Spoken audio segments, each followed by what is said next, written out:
اعوذ باللہ من الشیطان الرجیم بسم اللہ الرحمن الرحیم۔ شروع اللہ کے نام سے جو بہت بڑا مہربان نہایت رحم والا ہے۔ آپ خطبہ کے طور پر کہیے تمام تعریفیں اللہ ہی کے لیے ہیں اور اس کے ان بندوں پر سلام ہو جن کو اس نے منتخب فرمایا، اور آپ کہہ دیجئے کہ سب تعریفیں اللہ ہی کے واسطے ہیں، وہ عن قریب تم کو اپنی نشانیاں دکھا دے گا، بس تم ان کو پہچان لوگے۔ حمد و ثنا کے لائق دنیا اور آخرت میں وہی ہے، اور حکومت بھی اسی کے لیے ہے اور اسی کی طرف لوٹائے جاؤ گے۔ آپ کہیے تمام تعریف اللہ ہی کے واسطے ہے، یہ لوگ مانتے نہیں بلکہ اکثر ان میں سمجھتے بھی نہیں، اور جو شخص کفر کرے ناشکری کرے تو اللہ تعالیٰ تو بے نیاز ہے، تمام خوبیوں والا ہے۔ آپ کہہ دیجئے تمام تعریف اللہ کے لیے ہے، یہ لوگ مانتے نہیں بلکہ اکثر ان میں کے جاہل ہیں۔ بے شک اللہ تعالیٰ بے نیاز ہے، تمام خوبیوں والا ہے۔ تمام تعریف اسی اللہ کے لیے ہے جس کی ملک ہے جو کچھ آسمانوں میں ہے اور جو کچھ زمین میں ہے، اسی کی حمد و ثنا ہوگی، آخرت میں کسی دوسرے کی پوچھ نہیں۔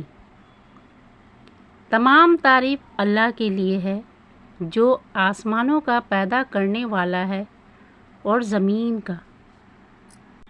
اے لوگو، تم محتاج ہو اللہ جل شانہ کے، اور وہ بے نیاز ہے اور تمام خوبیوں والا ہے۔ جب مسلمان جنت میں داخل ہوں گے تو ریشمی لباس پہنائے جائیں گے اور کہیں گے تمام تعریف اس اللہ کے لیے ہے جس نے ہم سے ہمیشہ کے لیے رنج دور کر دیا۔ بے شک ہمارا رب بڑا بخشنے والا، بڑا قدر کرنے والا ہے، جس نے ہم کو اپنے فضل سے ہمیشہ کے رہنے کے مقام میں پہنچا دیا، نہ ہم کو کوئی کلفت پہنچے گی اور نہ ہم کو کوئی خستگی پہنچے گی۔ اور سلام ہو رسولوں پر، اور تمام تعریف اللہ جل شانہ ہی کے واسطے ہے جو تمام جہانوں کا پروردگار ہے۔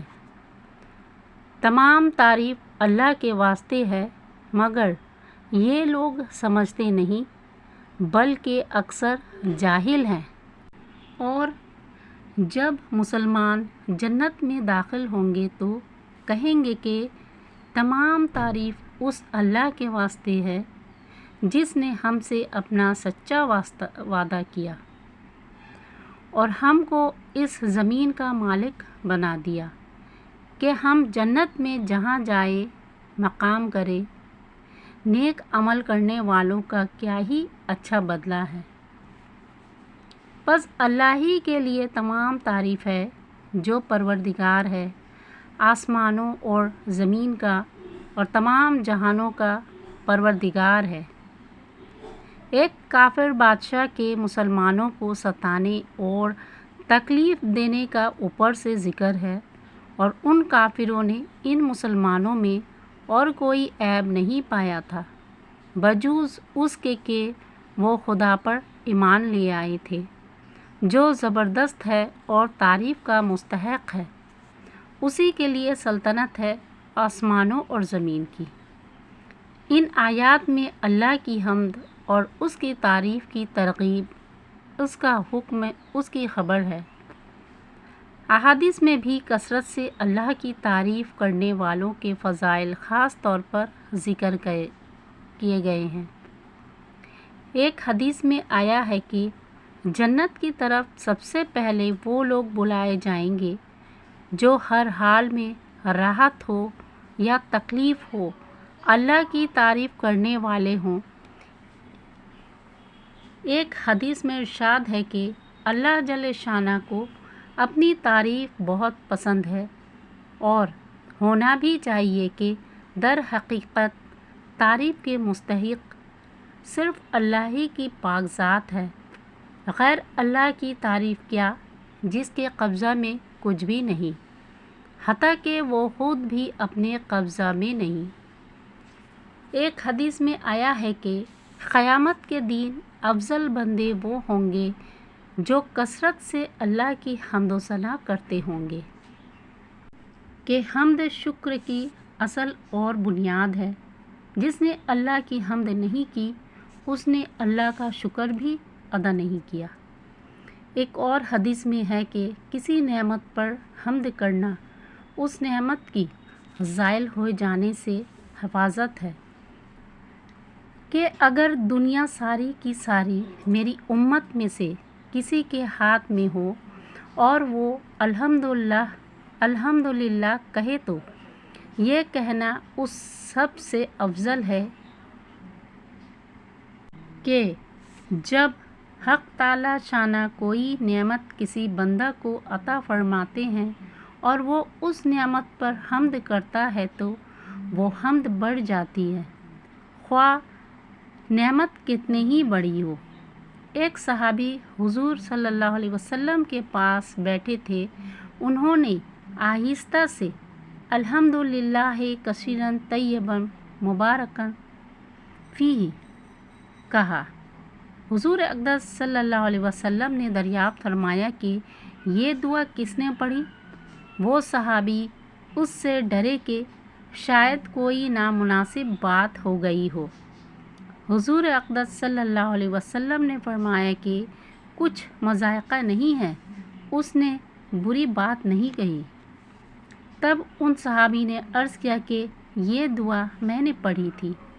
حضور اقدس صلی اللہ علیہ وسلم نے فرمایا کہ میں نے 13 فرشتوں کو دیکھا ہے کہ ہر ایک ان میں سے اس کی کوشش کرتا تھا کہ اس کلمہ کو سب سے پہلے وہ لے جائے، اور یہ حدیث تو مشہور ہے کہ جو محتم بشان کام بغیر اللہ کی تعریف کے شروع کیا جائے گا وہ بے برکت ہوگا۔ اسی وجہ سے عام طور پر ہر کتاب اللہ کی تعریف کے ساتھ شروع کی جاتی ہے، کہ جب کسی کا بچہ مر جاتا ہے تو حق تعالی شانہ فرشتوں سے فرماتے ہیں کہ میرے بندے کے بچہ کی روح نکال لی۔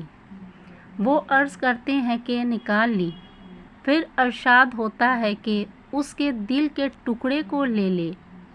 وہ عرض کرتے ہیں بے شک لے لیا۔ ارشاد ہوتا ہے کہ پھر میرے بندے نے اس پر کیا کہا؟ عرض کرتے ہیں تیری حمد کی اور انا للہ و انا الیہ راجعون پڑھا۔ ارشاد ہوتا ہے کہ اچھا، اس کے بدلے میں جنت میں ایک گھر اس کے لیے بنا دو اور اس کا نام بیت الحمد تعریف کا گھر رکھو۔ ایک حدیث میں آیا ہے کہ حق تعالی شانہ اس سے بے حد راضی ہوتے ہیں کہ بندہ کوئی لقمہ کھائے یا پانی کا گھونٹ پیے اور اس پر الحمدللہ کہے۔ تیسرا کلمہ تحلیل تھا، یعنی لا الہ الا اللہ کہنا، جس کا مفصل بیان اس سے پہلے گزر چکا ہے۔ تکبیر کہلاتا ہے، یعنی اللہ کی بڑائی بیان کرنا، اس کی بلندی اور عظمت کا اقرار کرنا، جس کا مصداق اللہ اکبر کہنا بھی ہے۔ ان کے علاوہ صرف تکبیر کا یعنی اللہ کی عظمت اور بڑائی کا بیان بھی بہت سی آیات میں وارد ہوا ہے، جن میں سے چند آیات ذکر کی جاتی ہے، اور تاکہ تم اللہ کی بڑائی بیان کرو اس بات پر کہ تم کو ہدایت فرمائی، اور تاکہ تم شکر کرو اللہ تعالیٰ کا، وہ تمام پوشیدہ اور ظاہر چیزوں کا جاننے والا ہے، سب سے بڑا ہے اور عالی شان رتبہ والا ہے۔ اسی طرح